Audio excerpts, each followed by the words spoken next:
Hello, my name's Asatsu 5. Hola, mi nombre es Asatsu 5.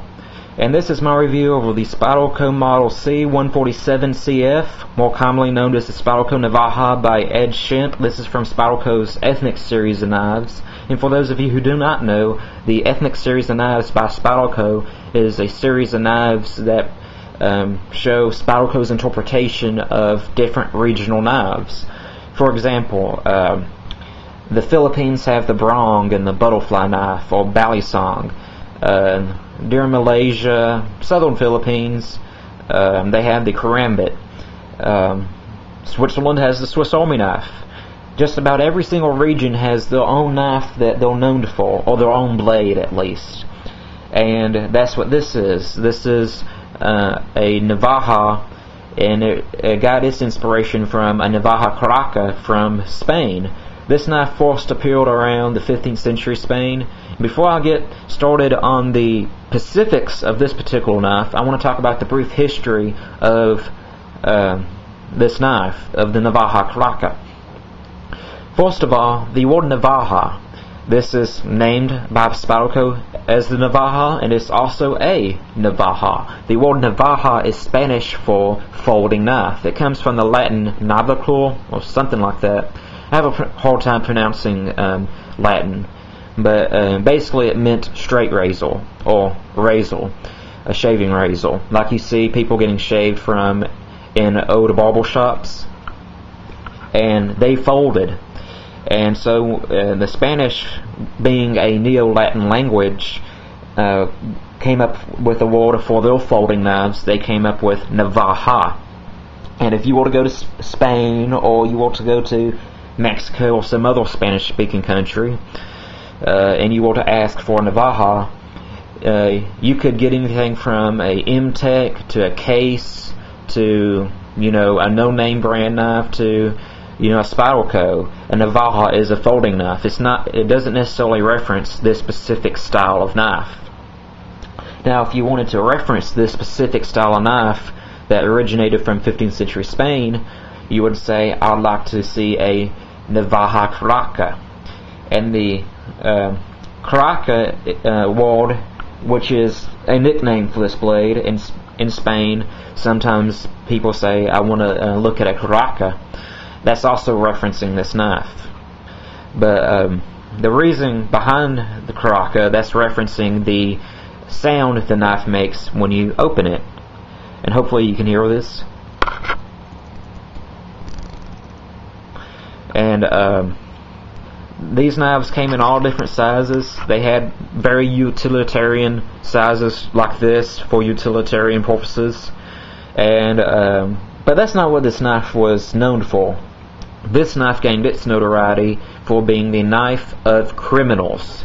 This knife was a favorite between gypsies, muggles, robbers, thieves, hoodlums, gangs. This was the knife that criminals of the 15th century Spain carried, and it got a reputation of being the knife of the criminals. Now, why was it the knife of the criminals? A lot of criminals were using it.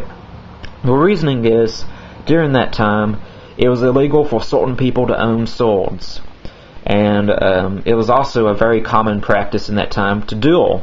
If someone insulted you, you'll get your swords and you'll duel. Well, what did the lower class people have to duel with? Knives.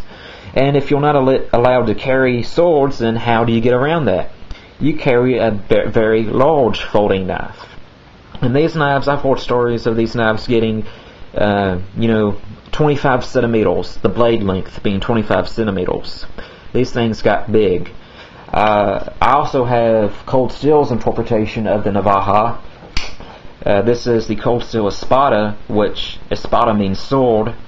And if you want to see a very good representation of how big these knives actually got, look at the Cold Steel Extra Large Espada. I think it's a 7.5-inch blade. And that's a good reference on how big these knives could get. But as you can see, this Cold Steel dwarfs this Spyderco Navaja. Anyways, and how these knives got so famous is, if you're in 15th century Spain, and you're walking around town. It was dusk, night, it was dark outside. You're walking down the alley, you're walking downtown, and you hear this ratcheting sound. I don't know if you can hear that, but you hear that ratcheting sound. That meant it hit the fan and you were in big trouble, and you would be best well suited to be running as soon as you hear that sound, because you knew something bad was going to happen very, very quickly. It's the equivalent of you walking in downtown and it's night out and you hear a gun being cocked behind your head. You're in a oh crap moment. So that's how this knife got famous. And the reasoning why it made that ratcheting sound is because of the locking mechanism. The locking mechanism, the tang of the blade had kind of these teeth, and then you had a little locking level right here, and it was a ratchet, and it would make that click, click, click, click, click, click until you get to right here, and then it was locked. And in a way, this is kind of my opinion, so take it with a grain of salt. The Navaja Caraca was the first tactical folder. I cannot think of a single folding knife that predates the Navaja that embodies the tactical folder spirit like the Navaja Caraca. They were, most of them that were used for fighting were extremely big. They all had locking mechanisms, and they used them, So, yeah, in my opinion, these were the first tactical folding knives, the grandfather of all tactical folding knives. And some people say, I don't know if I agree with this or not. I mean, I can see it, but I don't know if it's true. Some people say that the Navaja blade shape inspired James Bowie's Bowie knife design. Again, I'm not sure on that one, but I thought I'd throw that out there. Now I'm going to talk some specifics on the knife. This knife is, the blade length is 3 7/8 inches, or 98 millimeters. The edge is 3 5/32 inches, or 80 millimeters. The steel is S30V, and the weight is 4.750 ounces, or no, it's 4.75 ounces, sorry, or 135 grams, and it's made in Taiwan. Does that bother me? No, because I've bought knives from different makers from different parts of the world, and I can honestly say it's all about quality control. You can buy crap knives from America, you can buy crap knives from other countries, and you can also buy very good knives from America, and you can also buy very good knives from different countries. It's all about quality control and the company you're buying from. So it doesn't bother me. Some people that prefer to buy American-made knives, but to me, as long as the quality's there, it doesn't really bother me. Now, some other things about this knife. I can tell you the first thing that popped to me when I opened this out of the box was the carbon fiber. Let's see if I can get you a better picture of that carbon fiber. And I've handled a few carbon fiber handled blades in the past, and they were very smooth. In this one, you can see my hand slide across it, or my thumb slides across it pretty quickly. It's not super sticky, but this carbon fiber is textured. It has bumps and ridges and stuff.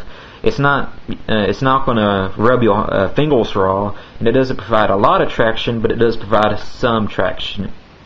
And to me, it's a very beautiful handle scale.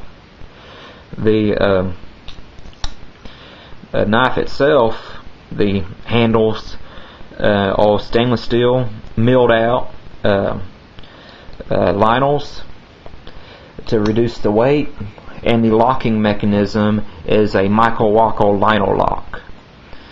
And it has a 4-position pocket clip holes. You can mount the pocket clip tip up, tip down, left-handed, right-handed carry. You're covered. And something interesting about the pocket clip, far as I'm concerned, my own personal opinion on pocket clips, if the blade is black, the pocket clip should be black. If the blade is silver, metal colored, then the pocket clip should be like a polished stainless steel. But this is a pretty unique pocket clip, and I don't know if the camera can pick this up. It's kind of a smoky, shiny, mirror polished black. I think my brother said it best when it looked like a black chrome. I've seen Zippos that had the same finish. It would be some kind of dark color, but yet you can see yourself in the reflection. And that's what this is. It's a black chrome. And I think it looks nice with this blade. So it goes against my general rule of thumb of black blade, black pocket clip, shiny blade, shiny pocket clip. In a way, this is shiny, but it looks good and it fits with the knife itself.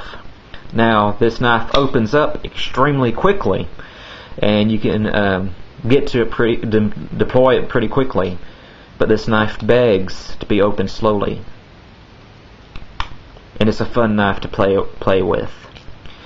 This is my first time experiencing S30V, and I have to go ahead and tell you before I get started on the knife that when I first got this knife out of box, it was not razor sharp. And I usually expect spyderco knives to come razor sharp, because every single spyderco I've ever bought has came razor sharp from the factory. My brother, on the other hand, he has gotten a spyderco G10 Police, and it didn't come razor sharp out of the box. This didn't either, but after a couple passes on the spyderco Sharp Maker, it was popping hairs just like the rest of my knives, and it got really, really sharp. You can see this knife has a good bit of belly, good for slicing, but yet it has a very acute point, so if you need to, you can pierce with it and do a piercing cut. By looking at this knife in the catalog or on this camera, you would think it would be a hollow ground blade, but you would be wrong. This is actually a flat ground. It's not full flat ground, but it's flat ground. And after sharpening this knife, I started using it. I've used it for cutting apples, opening up mail, and various other tasks. I've noticed two things about this knife. Well, first of all, before I sharpened it and it wasn't razor sharp, it still wanted to cut paper. And the knife wasn't sharp, but it still wanted to cut paper like if it was sharp. But after we got it razor sharp, I started cutting with it, and you'll notice this has a big finger choil right here. And you also have a finger choil right here. You can choke down right here. You can choke up. I've even seen some people put 2 fingers right here, but to me that's uncomfortable. And I really don't get why Ed Shemp designed this big of a finger choil. By the way, you have jimping on the spine and on the finger choil. But anyways, what I'm getting at, while I was opening up packages and cutting up the apple, I think I was holding the knife like this and I was cutting like this. I was trying to cut with the finger choil, and I can tell you, it does not work that well. I was trying to cut with this, and I was thinking to myself, dang, I know this is sharp, because I just sharpened it, but it's having a hard time cutting. And I figured out that just by human error, I was trying to cut with the finger choil, and I'd even have my finger in the finger choil, but I'd still have plenty of room to miss with my edge and cut and kind of tear and smash with the finger choil. And that's something that kind of got on my nerves. Is it a deal breaker? No. It's just something that I have to get used to, because most of my knives doesn't have this big giant finger choil. Like I said, I don't really see the use of it being that big. I guess if you're wearing gloves, you can more easily fit your finger right though. But to me, it's not really needed.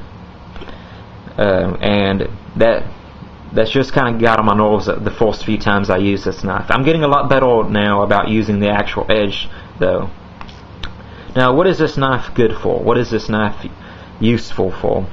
I said in the brief history of this knife, that this knife design, the Navaja Caraca, was the grandfather, the first tactical folder, in my opinion. So obviously this would be in the tactical folder section if you were to look at this in the catalog. I would say not. I wouldn't put this in the tactical folder category. Can it be used in an emergency situation as for self-defense? Yes. But I see this as more of a gentleman's knife. It's a very beautiful blade if you look at it. Some people might find this to be a scary blade shape. Some people might not. It's been my opinion that it's, although very pointy, it's not that scary. At least not when you're looking at it closed like this. And it has a very beautiful carbon fiber handle scale. It's just a beautiful knife. And to me, this knife is most well suited for situations like church, weddings, funerals, prom, any formal gathering, business meetings. This is a good gentleman's knife that also has a locking mechanism that's also one-handed opening. You can use it in a self-defense situation, but it is not a self-defense knife. It's a utility knife. It's the knife you use to prepare food with, to open up mail packages, cutting string. That's where this knife shines. It's also a good collector's knife. There was many of the ethnic series knives that I had my eyes on, and every time I would save my money and have enough money to buy one, they would discontinue it. I don't know what it was. So as soon as I heard that Spyderco was coming out with a Navaja, I told myself I am going to get me the Spyderco Navaja. And I've been really happy with this knife. Outside of that issue, the finger choil issue, and not being razor sharp out of the box, I really enjoy it. I love blade history, and this is a good mixture of old school, new school. It has the old school charm, but with new school style. And before I finish this review, I wanted to talk about one more hang-up I have on this knife. This is a very minor hang-up, but I thought I'd mention it. The Caraca mechanism, the mechanism that makes the ratcheting sound. This obviously doesn't have the traditional locking mechanism of the Navaja Caraca. It has some kind of gear inside though that makes the noise. But listen to it. It's louder when you're shutting the blade than when you're opening it. And although I applaud Spyderco for putting the Caraca mechanism sound into the blade, I would like to see this knife being louder opening it than shutting it. It's my opinion that, for the sake of history, that this knife needs to be kind of authoritative. It needs to make a big cracking sound when you're opening it, and then when you shut it. But you can barely hear it when you're opening it. You're not going to draw a whole lot of attention to yourself if you're opening this knife pretty slowly. Now, you might draw attention to yourself when you're closing it, but not so much when you're opening it. Overall, I'll give this knife an 8 out of 10, just for style alone. And it's a good cuddle. When you get it sharp and you're not cutting with the finger choil, it's a good cutting knife. My name is Satsu5. Adios. I hope you enjoyed this video, and I am out.